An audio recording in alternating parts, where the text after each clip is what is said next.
Hello, this is Wednesday Night Hop, Level 3, May 2015, Class 4.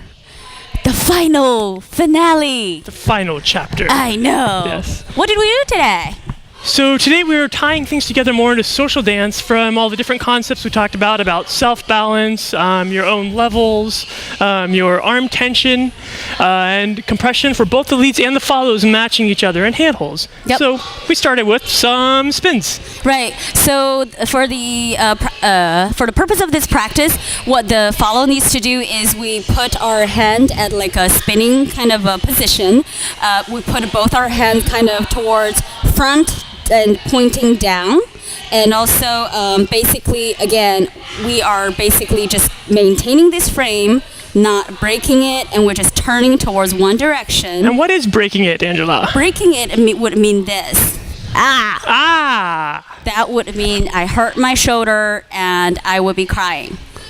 So maintaining not breaking the frame for the practice of for this practice is basically just maintaining this robotic kind of move, and then he turned me and he leads. We started going into absorbing to help the follow not break their frame. So we were using our bodies to shift. I'm going to now go behind in this direction so you can see. So I follow the hand in the direction that it is going in order to slow the follow down. You don't have to do this handhold. You can shift, but we're not basically absorbing just with the hand like this. We're using some of the body in order that we can then unwind and do something a little bit different. So we started shifting. And then when he is not stopping me, I'm supposed to just keep spinning until I feel that stopping, and then redirecting. So we did that. We had a lot of fun with that. And we also talked about catching and not chasing. So we are trapping the follow's arm in order to help it be simpler. If Angela were spinning this way, I wouldn't want to try and catch by following and grabbing, although you can. But it's easier if you create some kind of a gate that you can absorb against. Again, there's this gate and this gate here. Yeah. It's like there's a ball within your Tai Chi. The Angela kind of ball. And okay. All right. And then we moved on to free spin versus tuck turn with this same concept.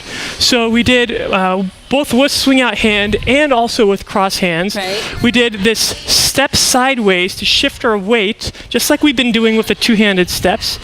We wound up and we used this to spin open like this. And this was useful in things like Charleston kicks. Ha, ha, ha, ha, is where we might use that as one example. Yep. And we also tried this with cross hand position. Also shifting and then turning. And then we compared this to the momentum or the connection that we feel when we were directed into a tuck turn. So tuck turn would be step, tuck, some kind of a block in some way, and a reverse. Now that was just a random hand catch from another random hand catch. Reverse, block, spin. And sorry, go ahead. In order for the leads to be able to turn us right or well, we need to keep the momentum going when we are being directed into one direction, and give the same amount of tension or pressure that the lead's asking or giving us. Only that way we have this like little spring that's loading up, and then we can be turned. Likewise, the follows are also matching the tension or the water bottle grippiness of this hand. So if I start to release this hand, then the follows also relax their hand. They could spin off one way, or I can release them in the direction they're spinning instead of staying a hold. Right. And we did the cross hand rock tuck turn as well. Sorry.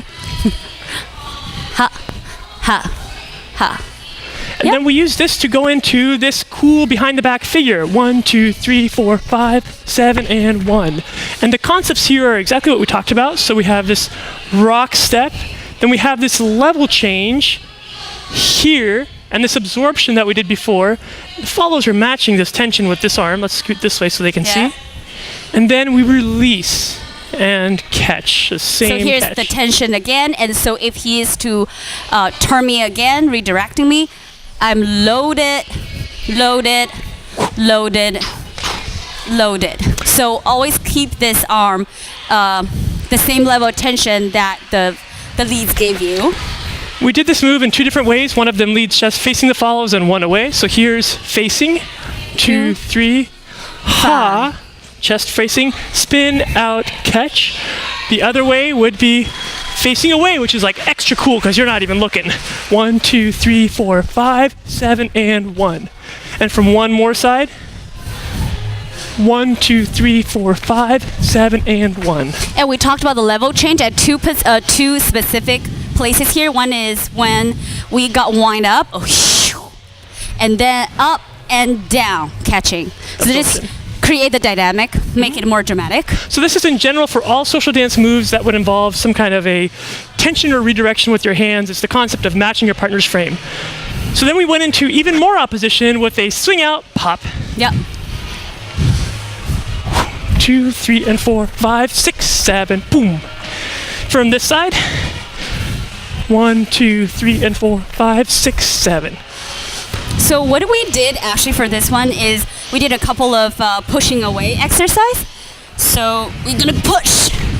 This is just to feel what she should feel like, which is we both pushing in and out. When I don't initiate it, actually, the lead would initiate. So I push in as long as the lead is absorbing this, and then he will push me out. Then we did a catch. So push away and catch here.